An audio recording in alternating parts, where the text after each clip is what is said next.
ഇറാനും അമേരിക്കയും തമ്മിൽ പശ്ചിമേഷ്യയിൽ നടക്കുന്ന യുദ്ധം അവസാനിക്കാനുള്ള സാധ്യത തെളിയുന്നു എന്നുള്ളതാണ് ഒരുപക്ഷെ ആശ്വാസകരമായ വാർത്തയായിട്ട് ഇപ്പോൾ വരുന്നത്. അമേരിക്കൻ പ്രസിഡന്റ് ഡൊണാൾഡ് ട്രംപും അതുപോലെ തന്നെ ഇറാൻ്റെ വിദേശകാര്യമന്ത്രി അബ്ബാസ് അറഗാച്ചിയും ഇത് സംബന്ധിച്ചുള്ള സൂചനകൾ നൽകിയത് ഗൾഫിലും അതുപോലെ തന്നെ പശ്ചിമേഷ്യൻ രാജ്യങ്ങളിലൊക്കെ വലിയ ആശ്വാസത്തോടെയാണ് കോടിക്കണക്കിന് ജനങ്ങൾ കേൾക്കുന്നത്. ലോകമെമ്പാടും ആ തരത്തിലുള്ള ആശ്വാസം വരുന്നുണ്ട്. പക്ഷെ പലതവണ കരാറിൻ്റെ അടുത്തെത്തി അത് തകർന്നു പോകുന്ന അവസ്ഥയാണ് കഴിഞ്ഞ 2 മാസമായി കണ്ടത്. ഏപ്രിലിൽ 20-ാം തീയതി തുടങ്ങിയതാണ് ട്രംപിൻ്റെ പ്രഖ്യാപനം. ഇതാ അരികിലെത്തി. മെയ് മാസത്തിൽ 5 മുതൽ 6 തവണ ട്രംപ് പ്രഖ്യാപിച്ചു ഇതാ വന്നു പ്രശ്നങ്ങൾ തീരുന്നു. പക്ഷെ നടന്നില്ല. ഏറ്റവും അവസാനം 2 ദിവസം മുമ്പ് ജൂൺ 11-നാണ് ട്രംപ് പ്രഖ്യാപിച്ചത്, ഞാൻ വീണ്ടും ആക്രമിക്കുന്നില്ല. ഇന്ന് രാത്രി ആക്രമിക്കാനിരുന്നതാണ്, അത് പിൻവലിച്ചിരിക്കുന്നു, ഫൈനൽ സെറ്റിൽമെൻ്റായി. ട്രംപ് എല്ലാ കാര്യങ്ങളും ഫൈനലായിട്ട് എത്തുന്നതിന് മുമ്പേ കയറി പ്രഖ്യാപിച്ചു കളയും. ഒരുപക്ഷെ തൻ്റെ ശ്രമങ്ങൾ വിജയിച്ചിരിക്കുന്നുവെന്ന് പെട്ടെന്ന് പറയാനുള്ള തിടുക്കത്തിലായിരിക്കും ട്രംപ് അത് പറഞ്ഞത്. പക്ഷേ അക്കാര്യത്തിൽ ഇറാൻ അത് തള്ളിക്കളഞ്ഞു. ഇറാന് ആ തരത്തിൽ, കാരണം അവരുടെ പരമോന്നത നേതാവിൻ്റെ അനുമതി ലഭിക്കേണ്ടതുണ്ട്. പരമോന്നത നേതാവ് മൊയ്ത്തിബ ഖമനായി അദ്ദേഹം ഒളികേന്ദ്രത്തിലാണ്. അപ്പോൾ അമേരിക്കയുടെ കണ്ണിൽപ്പെടാതെ കൊറിയർമാർ വഴി പല വഴികളിലൂടെ അദ്ദേഹത്തിൻ്റെ ഈ ഒളികേന്ദ്രത്തിലെത്തി അദ്ദേഹത്തിൻ്റെ അപ്രൂവൽ, അദ്ദേഹത്തിൻ്റെ അംഗീകാരത്തോടെ മാത്രമേ ഇറാൻ അത് പ്രഖ്യാപിക്കാൻ കഴിയുള്ളൂ. അതുകൊണ്ട് ഇറാൻ അമേരിക്കയുടെ നിർദ്ദേശം തള്ളുകയായിരുന്നു. പക്ഷേ ഒരു കാര്യത്തിൽ ഇപ്പോൾ തീരുമാനമായി എന്നുള്ളത് നമുക്ക് മനസ്സിലാവുന്നു. ഒന്ന്, ഇറാൻ്റെ തുറമുഖങ്ങളിൽ അമേരിക്ക നടത്തുന്ന നാവിക ഉപരോധം പിൻവലിക്കും. ഒപ്പം തന്നെ ഈ ഇത്രയും നാളായിട്ട് നടത്തിക്കൊണ്ടിരുന്ന ഹോർമോസ് കടലിടുക്ക് ഇറാൻ തടഞ്ഞിട്ടത് അടച്ചത് തുറക്കും. അങ്ങനെ വന്നാൽ ലോകമെമ്പാടും വലിയ ആശ്വാസമുണ്ടാവും. കാരണം 20% എണ്ണ ലോകത്തിൽ കടന്നു പോകുന്നത് ഹോർമോസ് കടലിടുക്കിലൂടെ ആണ്.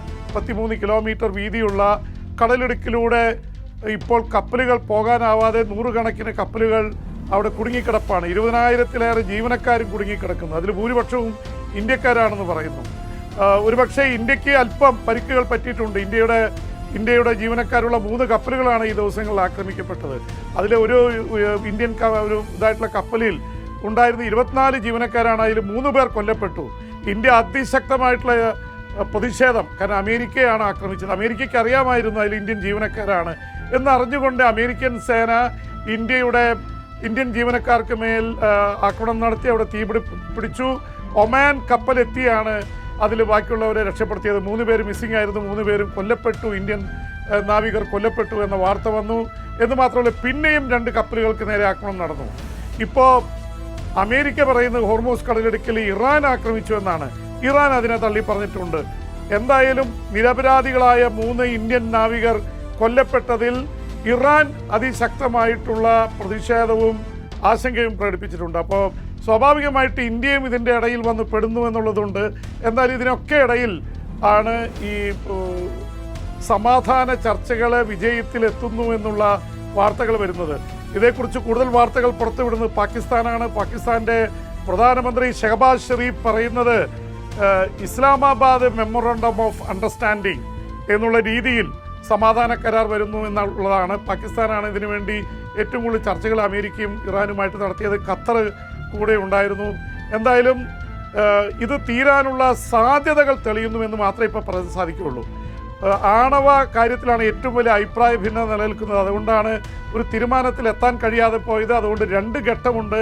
1-ാം ഘട്ടത്തിൽ ഇവർ പറയുന്നത് ഹോർമോസ് കടലിടുക്ക് ഇറാൻ തുറക്കും, നാവിക ഉപരോധം അമേരിക്ക പിൻവലിക്കും. ഇതുകൂടാതെ സമ്പുഷ്ട യുറേനിയം സംബന്ധിച്ചുള്ള ചർച്ചകൾ, ഇറാൻ അണുവായുധം നിർമ്മിക്കുന്നത്, അണുവായുധ പരീക്ഷണങ്ങൾ, ഇതൊക്കെ സംബന്ധിച്ചുള്ള ചർച്ചകൾ 60 ദിവസങ്ങൾക്കുള്ളിൽ നടത്തുമെന്നുള്ളതാണ്. എന്തായാലും ഇപ്പോഴത്തേത് സമാധാനമെന്ന് പറഞ്ഞാലും 60 ദിവസത്തേക്കുള്ള സമാധാനമാണ്. അതുകൊണ്ട് അത് എവിടം വരെ എത്തുമെന്നുള്ളതിനെക്കുറിച്ചൊന്നും ഇപ്പോൾ പറയാൻ സാധിക്കില്ല. എന്തായാലും സ്വിറ്റ്സർലൻഡ് ഈ സമാധാന കരാർ ഒപ്പിടാൻ ഞങ്ങളുടെ രാജ്യത്ത് നടത്താമെന്ന് പറഞ്ഞിട്ടുണ്ട്. ജനീവയിൽ വെച്ച് കരാർ ഒപ്പിടാം എന്നുള്ള തരത്തിലുള്ള നീക്കങ്ങൾ നടക്കുന്നുണ്ട്. അങ്ങനെ ഒപ്പിടുകയാണെങ്കിൽ അതിൽ അമേരിക്കയുടെ വൈസ് പ്രസിഡന്റ് JD വാൻസും അതുപോലെ തന്നെ ഇറാൻ്റെ സ്പീക്കർ മുഹമ്മദ് ഗാലിബാഫുമായിരിക്കും ഒപ്പിടുക എന്നുള്ള തരത്തിലുള്ള റിപ്പോർട്ടുകളും വരുന്നുണ്ട്. അതിനിടയിലാണ് ഇറാനിലെ മാധ്യമങ്ങൾ ഇത് സംബന്ധിച്ച കരാറിൻ്റെ വ്യവസ്ഥകൾ സംബന്ധിച്ചുള്ളത് പുറത്തുവിട്ടത്. അതിൽ പലതും അമേരിക്കയ്ക്കെതിരായിരുന്നു. അമേരിക്കൻ പ്രസിഡന്റ് ഡൊണാൾഡ് ട്രംപ് ക്ഷുഭിതനായി പറഞ്ഞു ഇതിന് അംഗീകരിക്കില്ല, ഇറാൻ്റെ മീഡിയ തെറ്റായിട്ടുള്ള കാര്യങ്ങളാണ് റിപ്പോർട്ട് ചെയ്തത്. എന്തായാലും അബ്ബാസ് അറഗാച്ചി ഇറാൻ്റെ വിദേശകാര്യമന്ത്രി രംഗത്ത് വന്ന് അങ്ങനെ മീഡിയ പറഞ്ഞതിനെ തള്ളിപ്പറഞ്ഞു. അതുകൊണ്ട് തന്നെ ട്രംപ് അടങ്ങി.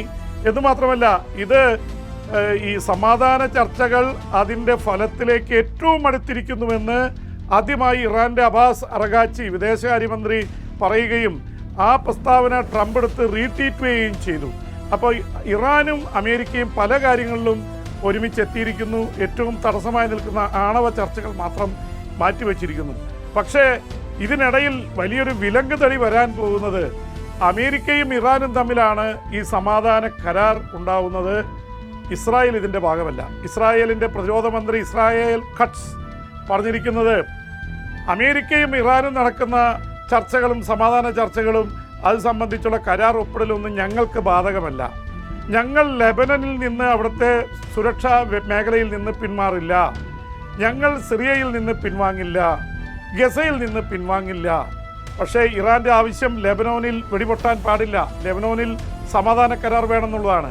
അപ്പോൾ ഇപ്പോൾ ഒരുപക്ഷെ അമേരിക്കയും ഇറാനും തമ്മിൽ സമാധാന കരാർ ഉണ്ടായാൽ അതിന് വിലങ്ങുതടിയാവാൻ പോകുന്നത് ഇസ്രായേലാണ് എന്ന കാര്യത്തിൽ സംശയം വേണ്ട. ഇപ്പോഴും ഇസ്രായേൽ തന്നെയാണ്. പക്ഷേ ട്രംപിൻ്റെ ഒരു വിശ്വാസം, ട്രംപ് ഇസ്രായേൽ പ്രധാനമന്ത്രി ബെഞ്ചമിൻ നെതന്യാഹുവിനെ വിളിക്കുന്നത് ബിബി എന്നാണ്. ബിബി ഈ തരത്തിൽ പോയാൽ ലോകരാഷ്ട്രങ്ങൾക്കിടയിൽ ഒറ്റപ്പെടും, ഞങ്ങളും പിന്മാറും. അപ്പോൾ അമേരിക്കൻ പ്രസിഡന്റിനെ എങ്ങനെയെങ്കിലും യുദ്ധം അവസാനിപ്പിച്ചേ പറ്റൂ. നവംബറിൽ നടക്കാൻ പോകുന്ന മിഡ് ടേം തെരഞ്ഞെടുപ്പിൽ ട്രംപിൻ്റെ പാർട്ടിയുടെയും സ്ഥിതി മോശമാണ്. ട്രംപിൻ്റെ പാർട്ടിയിൽ തന്നെ റിപ്പബ്ലിക്കൻ പാർട്ടിയുടെ ബേസായിട്ട് നിൽക്കുന്ന ആൾക്കാർ തന്നെ യുദ്ധത്തിൻ്റെ പേരിൽ തിരിഞ്ഞിരിക്കുന്നു. അമേരിക്ക ഫസ്റ്റ് എന്ന പേരിലാണ് ഞങ്ങൾ ട്രംപിന് വോട്ട് ചെയ്തത്. ഇപ്പോൾ അമേരിക്കയെ ഉപേക്ഷിച്ച് ലോകരാജ്യങ്ങളിലൊക്കെ യുദ്ധം ചെയ്യാൻ നടക്കുകയാണ് ട്രംപ് എന്നുള്ള തരത്തിലുള്ളൊരു വ്യാഖ്യാനം വന്നിരിക്കുന്നു. ട്രംപിന് അത് വലിയ ക്ഷീണമാണ്. അപ്പോൾ അതുകൊണ്ട് ട്രംപിന് ഈ യുദ്ധം എങ്ങനെയെങ്കിലും അവസാനിപ്പിക്കണം, എങ്ങനെയെങ്കിലും തലയൂരണം വന്നുപെട്ടു. ട്രംപ് വിചാരിച്ചത് വെനിൻസുവേലയിൽ പോയി രാത്രിക്ക് രാത്രി അവിടുത്തെ വെനിൻസുവേലൻ പ്രസിഡന്റ് മഡൂറോയെയും അദ്ദേഹത്തിൻ്റെ ഭാര്യയെയും പിടിച്ചുകൊണ്ടുപോയതുപോലെ ഒറ്റയടിക്ക് ഇറാനിൽ കയറി പരമോന്നത നേതാവിനെയും സൈന്യാധിപന്മാരെയും വധിച്ച് ഇറാൻ്റെ ഭരണം പിടിച്ചെടുക്കാമെന്നാണ് കരുതിയത്. പക്ഷെ അതെല്ലാം പൊളിഞ്ഞുപോയി. കാരണം അവരുടെ പാറ്റേൺ, അവർ 20 വർഷമായി ഇങ്ങനെയുള്ള ആക്രമണത്തിന് തയ്യാറെടുക്കുകയായിരുന്നു. പരമോന്നത നേതാക്കളൊക്കെ കൊല്ലപ്പെട്ടാൽ അല്ലെങ്കിൽ സൈന്യാധിപന്മാർ കൊല്ലപ്പെട്ടാൽ 40 പ്രവിശ്യകളിൽ നിന്ന് യുദ്ധം ചെയ്യാനുള്ള തന്ത്രം അവർ ചെയ്തിരുന്നു. എന്തായാലും ഇറാനിൽ അമേരിക്കയ്ക്ക് പിഴച്ചു എന്നുള്ള കാര്യത്തിൽ യാതൊരു സംശയം വേണ്ട. എത്ര ലക്ഷക്കണക്കിന് കോടിയുടെ ചെലവ് ഇതിനകം തന്നെ ഉണ്ടായിട്ടുണ്ട്. എന്നു മാത്രമല്ല, അമേരിക്കയുടെ പ്രധാനപ്പെട്ട 18 കേന്ദ്രങ്ങളുണ്ട്, താവളങ്ങളുണ്ട് ഗൾഫ് മേഖലയിൽ. അതിൽ പ്രധാനപ്പെട്ട 8-9 കേന്ദ്രങ്ങൾ വലിയ രീതിയിൽ ആക്രമിക്കപ്പെട്ടു. അതുമാത്രമല്ല, ആ രാജ്യങ്ങളിലും വലിയ ആശങ്കയുണ്ടായി. UAE-യിൽ, ഖത്തറിൽ, സൗദി അറേബ്യയിൽ, ഒമാനിൽ, കുവൈറ്റിൽ, ഇറാഖിൽ അടക്കമുള്ള പല ബഹ്റിനിൽ ഒക്കെ ആക്രമണമുണ്ടായി. അമേരിക്കയ്ക്ക് വലിയ നാണക്കേടുണ്ടായത് അതാണ്. കാരണം ഇറാനെ പെട്ടെന്ന് തകർക്കാമെന്ന് കരുതി അവർ ചെയ്തത് അവിടുത്തെ ഇറാൻ്റെ കപ്പലുകൾ തകർത്തു. നിരവധി കപ്പലുകൾ, 100-ലേറെ കപ്പലുകൾ ഉണ്ടായിരുന്നു പറയുന്നു, ബോട്ടുകൾ എല്ലാം തകർത്ത് കളഞ്ഞു. വളരെ കുറച്ചിന് ബാക്കിയുള്ളൂ. എന്ന് മാത്രമല്ല, ഇറാൻ്റെ യുദ്ധവിമാനങ്ങളുടെ ഒരു വ്യൂഹം തന്നെ തകർത്ത് കളഞ്ഞു. ഇതെല്ലാം പോയി. കപ്പലുകളൊക്കെ കടലിനടിയിലാണ്. ഇനി അവർക്ക് പൊങ്ങാൻ പറ്റില്ലെന്നാണ് ട്രംപ് പറഞ്ഞിരുന്നത്. പക്ഷെ ട്രംപ് മനസ്സിലാക്കാതെ പോയ കാര്യം, ഇറാൻ ദീർഘനാളായി തുരങ്കങ്ങളിൽ ബോംബ് ചെയ്താലും തറക്കാത്ത രീതിയിൽ ബാലിസ്റ്റിക് മിസൈലുകളും അതുപോലെ തന്നെ ഡ്രോണുകളും, ആയിരക്കണക്കിന് ഡ്രോണുകളും സംഭരിച്ചു വെച്ചിരുന്നു എന്നുള്ള കാര്യം അറിയാൻ അമേരിക്കയും ഇസ്രായേലിൻ്റെ ചാരസംഘടനയായ മൊസാദും അമേരിക്കയുടെ ചാരസംഘടനയായ CIA ഒക്കെ പരാജയപ്പെട്ടു എന്ന് വേണം മനസ്സിലാക്കാൻ. ഇപ്പോൾ അവർ ഈ എവിടെയൊക്കെ ഇറാനിൽ ആക്രമണം നടത്തിയാൽ ഉടനെ അടിക്കുന്ന അമേരിക്കൻ ബേസുകളിലേക്കാണ്. ബാലിസ്റ്റിക് മിസൈലുകളാണ് പറന്നെത്തുന്നത്, ഡ്രോണുകളാണ് പറന്നെത്തുന്നത്. അപ്പം അതുകൊണ്ട് ഗൾഫ് രാജ്യങ്ങൾ മുഴുവൻ വലിയ ആശങ്കയിലാണ്. അമേരിക്കയുടെ സുരക്ഷാ കവചത്തിലാണ് തങ്ങളെന്ന് അവകാശപ്പെടുമ്പോഴും സൗദി അറേബ്യയുടെ US ബേസിൽ, അവരുടെ എണ്ണ സംഭരണശാലകളിലൊക്കെ ബോംബ് വന്ന് വീണു, പലതും തകർത്ത് കളഞ്ഞു. UAE-യിൽ പ്രശ്നമുണ്ടായി. കുവൈറ്റിൽ പലതവണ ആക്രമണമുണ്ടായി. കുവൈറ്റിൻ്റെ അന്താരാഷ്ട്ര വിമാനത്താവളത്തിലേക്ക് നേരിട്ട് ആക്രമണം, പാസഞ്ചേഴ്സുള്ള സമയത്ത് ടെർമിനൽ 1-ൽ പൊട്ടിത്തെറിയുണ്ടായി, ഒരു ഇന്ത്യക്കാരൻ കൊല്ലപ്പെട്ടു, 60-ലേറെ പേർക്ക് പരിക്കേറ്റു, അന്താരാഷ്ട്ര തലത്തിലുള്ള യാത്രകളൊക്കെ മുടങ്ങി. അത് ഒന്നാം തവണയല്ല, പലതവണ.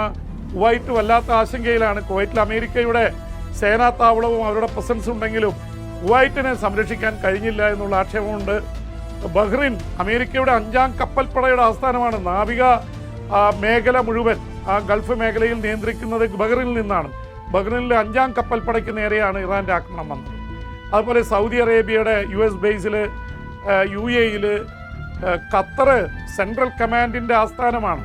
ഖത്തറിലെ ദോഹയിലാണ് അമേരിക്കയുടെ മുഴുവൻ ഏരിയൽ വ്യോമസേന, കരസേനയുടെയൊക്കെ ഓപ്പറേഷൻ നിൽക്കുന്നത്. അമേരിക്കയ്ക്ക് ഈ രാജ്യങ്ങളിലൊക്കെയായി 50,000-ലേറെ സൈനികരുണ്ട് സ്ഥിരമായി.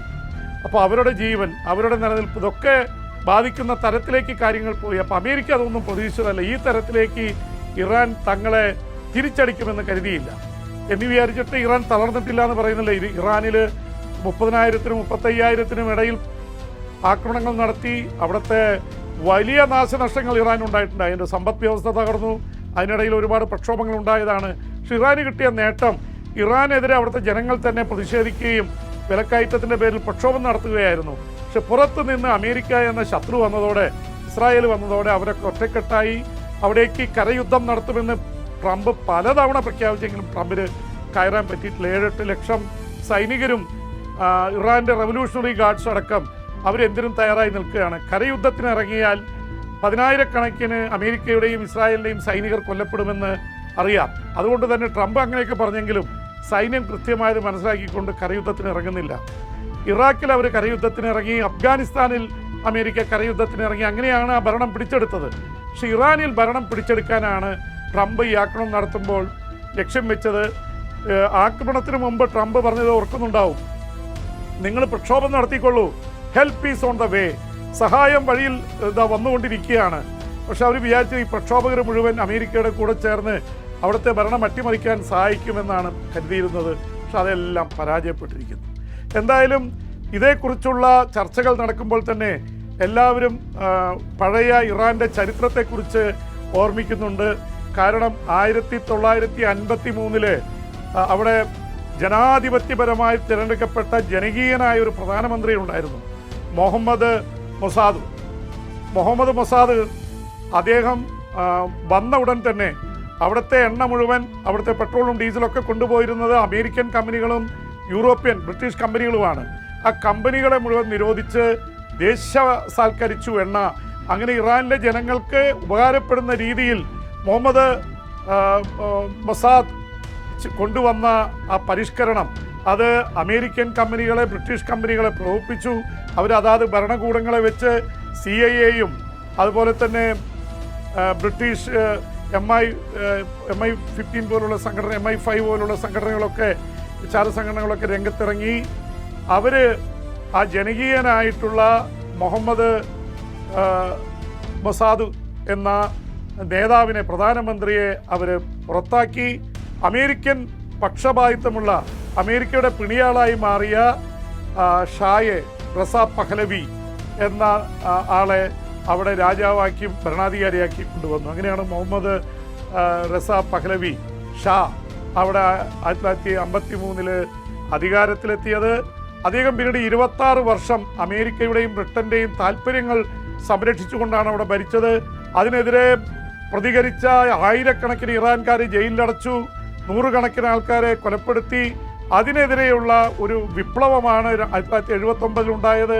അതൊരു ഇസ്ലാമിക വിപ്ലവം എന്ന പേരിലാണ് അറിയപ്പെട്ടത്. പുറത്ത് ആയിരുന്ന, അല്ലെങ്കിൽ ഇറാന് പുറത്ത് അഭയം തേടിയിരുന്ന ആയത്തുള്ള ഖുമൈനി വന്നതും അദ്ദേഹം ഭരണം ഏറ്റെടുത്തതും ഇസ്ലാമിക ഭരണകൂടം പ്രഖ്യാപിച്ചതൊക്കെ 1979 ഇപ്പോഴും ആ ഭരണകൂടം തന്നെ നിലനിൽക്കുന്നു. അദ്ദേഹം മരണമടഞ്ഞു 89. അന്ന് വന്നതാണ് ഈ ഇപ്പോൾ അടുത്ത് കൊല്ലപ്പെട്ട ഇറാൻ്റെ പരമോന്നത നേതാവ് ആയത്തുള്ള ഖമനായി. ഇപ്പോൾ ആയത്തുള്ള ഖമനായിയുടെ മകൻ മൊയ്തീബ ഖമനായിയാണ് പരമോന്നത നേതാവ് വധിക്കപ്പെട്ട ശേഷം അവരുടെ പരമോന്നത നേതാവായിട്ട് എത്തിയിരിക്കുന്നത്. എന്തായാലും ഇറാൻ്റെ ഒരു കൂട്ടായ്മ ഉണ്ടായിരിക്കുന്നു. ഇനി പെട്ടെന്ന് ഇറാനിൽ ഒരു ഭരണമാറ്റം കൊണ്ടുവരിക അമേരിക്കയ്ക്ക് എളുപ്പമല്ല. അമേരിക്കൻ പ്രസിഡന്റ് ഡൊണാൾഡ് ട്രംപ് വലിയ ആവേശത്തോടെ ഇസ്രായേലിൻ്റെ വാക്കുകേട്ട് ഇറങ്ങിയെന്നാണ് അമേരിക്കയിലെ മാധ്യമങ്ങളും അവിടുത്തെ പ്രതിപക്ഷമായിട്ടുള്ള ഡെമോക്രാറ്റുകളും പറയുന്നത്. ഇസ്രായേലി പ്രധാനമന്ത്രി ബെഞ്ചമിൻ നെതന്യാഹു പറഞ്ഞത് ഒറ്റയടിക്ക് ഇറാനെ തീർക്കാം, നമുക്കിവിടെയൊക്കെ പിടിച്ചെടുക്കാം. ട്രംപ് അതിൻ്റെ ഇടയ്ക്ക് പറയുന്നുണ്ടായിരുന്നു എൻ്റെ ലക്ഷ്യം എണ്ണയാണ്. കാരണം ഇറാൻ്റെ 80% എണ്ണ പോകുന്നത് ചൈനയിലേക്കാണ്. വെനിൻസുവേലയിലെ 80% എണ്ണ പോയിരുന്നത് ചൈനയിലേക്കാണ്. അപ്പോൾ വെനിൻസുല വളരെ എളുപ്പത്തിൽ പിടിച്ചെടുത്ത് ഈ എണ്ണയൊക്കെ ഇപ്പോൾ അമേരിക്കയുടെ നിയന്ത്രണത്തിലാണ്. അതുപോലെയുള്ളൊരു നിയന്ത്രണം ഇറാൻ്റെ കാര്യത്തിലും കൊണ്ടുവരാമെന്ന് ട്രംപ് കണക്ക് കൂട്ടി. പക്ഷെ അതെല്ലാം പൊളിഞ്ഞിരിക്കുകയാണ്. ഇപ്പോൾ ട്രംപ് അല്പം സുല്ലിട്ടു, അല്ലെങ്കിൽ ഇനി അങ്ങനെ വലിയ പോരാട്ടത്തിന് പോകാൻ സാധിക്കില്ലെന്ന് ട്രംപിന് മനസ്സിലായി. ഭീഷണികൾ പലതവണ മുഴക്കുന്നുണ്ടെങ്കിലും യഥാർത്ഥ പോരാട്ടത്തിലേക്ക് പോകുന്നില്ല. അപ്പോൾ ട്രംപും ഇറാനും തമ്മിലുള്ളൊരു സമാധാന കരാർ അടുത്ത ദിവസങ്ങളിൽ ഉണ്ടാവുമെന്നാണ് നമുക്ക് മനസ്സിലാവുന്നത്. ഉണ്ടാവട്ടെ. പക്ഷേ ഇസ്രായേൽ അവിടെ വിലങ്ങുതിടിയായി നിൽക്കുകയാണ്. ഇസ്രായേൽ ഇപ്പോഴും ലെബനോനിൽ ആക്രമണം നടത്തുന്നുണ്ട്, ഗസയിൽ ഒറ്റയ്ക്കും തെറ്റയ്ക്കും ആക്രമണം നടത്തുന്നുണ്ട്, സിറിയയിലും. അപ്പോൾ അതിൽ നിന്ന് ഇസ്രായേലിനെ പിന്തിരിപ്പിക്കാൻ അമേരിക്കൻ പ്രസിഡന്റ് ഡൊണാൾഡ് ട്രംപിന് കഴിയുമോ? പ്രധാന ചോദ്യം ഉയരുന്നത് അതാണ് നമുക്കറിയേണ്ടത്. എന്തായാലും ഇന്ത്യയെ സംബന്ധിച്ചിടത്തോളം 1 കോടിയിലേറെ ഇന്ത്യക്കാർ ഗൾഫ് മേഖലയിലുണ്ട്. മലയാളികൾ 40 ലക്ഷമുണ്ട്. അതുകൊണ്ട് നമ്മളൊക്കെ കേരളവും ഇന്ത്യയൊക്കെ ആകാംക്ഷയോടെ കാത്തിരിക്കുകയാണ്. ഈ പ്രശ്നം തീരട്ടെ. ഒരുപാട് പേർക്ക് ജോലി നഷ്ടപ്പെടുന്നുണ്ട്, സാമ്പത്തിക മാന്ദ്യം വരുന്നു. അതിനിടയിൽ ഈ തരത്തിൽ യുദ്ധം മുന്നോട്ട് പോയാൽ ലോകം തന്നെ വല്ലാത്ത സ്ഥിതിയിലാവും. അപ്പോൾ ഇതിലാകെ ഇപ്പോൾ നേട്ടം ഉണ്ടാവുന്നത് ട്രംപിനോട് തെറ്റിപ്പിരിഞ്ഞ് നിന്ന എലോൺ മസ്കിനാണ്. എലോൺ മസ്ക് ഈ ബഹളങ്ങൾക്കിടയിൽ ബാക്കി സാമ്പത്തിക പ്രശ്നങ്ങളൊക്കെ ഉണ്ടാകുമ്പോൾ അതിനിടയിൽ എലോൺ മസ്ക് $1 ട്രില്യൺ എന്നുവെച്ചാൽ ഒരു ട്രില്യണയറായി മാറിയിരിക്കുന്നു. $1 ട്രില്യൺ എന്ന് പറഞ്ഞാൽ $1,00,000 കോടി അദ്ദേഹത്തിൻ്റെ വരുമാനം, അദ്ദേഹത്തിൻ്റെ സാമ്രാജ്യം ആ തരത്തിലെത്തിയിരിക്കുന്നു. എന്ന് വെച്ചാൽ $1 96 രൂപയാണെങ്കിൽ 96 ലക്ഷം കോടി ഇന്ന് ഭൂമുഖത്ത് ഒരു വ്യക്തിക്കും അങ്ങനെ ഒരു പണം ഉണ്ടാക്കാൻ കഴിഞ്ഞിട്ടില്ല. ആ തരത്തിലേക്ക് എലോൺ മസ്ക് എത്തി എന്നുള്ളത് കൂടിയാണ്. അപ്പോൾ ട്രംപ് ഒരു ഭാഗത്ത് എങ്ങനെയെങ്കിലും സെറ്റിൽ ചെയ്യാൻ ശ്രമിക്കുമ്പോൾ ട്രംപിനെ ജയിപ്പിച്ച് അധികാരത്തിലേറ്റാൻ പ്രധാന പങ്ക് വഹിച്ച ഒരാളാണ് എലോൺ മസ്ക്. എലോൺ മസ്ക് ചൊവ്വയിലേക്കും ചന്ദ്രനിലേക്കും മനുഷ്യരെ കൊണ്ടുപോയി അവിടെ താമസിപ്പിക്കാനായിട്ട് സ്പേസ് എക്സ് സ്ഥാപിച്ചു. സ്പേസ് എക്സിൻ്റെ ഓഹരി വില കൂടിയാണ് 2 ലക്ഷം കോടിയുടെ വരുമാനം അദ്ദേഹത്തിന് ഈ ദിവസങ്ങളിൽ കിട്ടിയത്, IPO വഴി കിട്ടിയിരിക്കുന്നത്. ടെസ്ല എന്ന ഇലക്ട്രിക് കാറുകൾ ലോകമെമ്പാടും വിറ്റഴിയുന്നു. അദ്ദേഹത്തിൻ്റെ ഒരുപാട് കമ്പനികൾ ലാഭത്തിൽ ഓടുന്നു. എലോൺ മസ്ക് മാത്രം നേട്ടങ്ങളുടെ കൊടുമുടികൾ എത്തിക്കൊണ്ടിരിക്കുന്നു. അപ്പോൾ മനുഷ്യരുടെ കഥ പറയുമ്പോൾ ഒരുപാട് ജനങ്ങൾ ബുദ്ധിമുട്ടുന്നു, കോടീശ്വരന്മാർ ഉയർന്നു വരുന്നു, ലോകത്തിൽ മാറ്റത്തിൻ്റെ കാറ്റ് വീശുന്നു. അതിനിടയിൽ പശ്ചിമേഷ്യൻ സംഘർഷവും യുദ്ധവും തീരാനുള്ള സാധ്യതകളാണ് നമ്മൾ എല്ലാവരും ഒരേ പ്രതീക്ഷയോടെ കാത്തിരിക്കുന്നത്.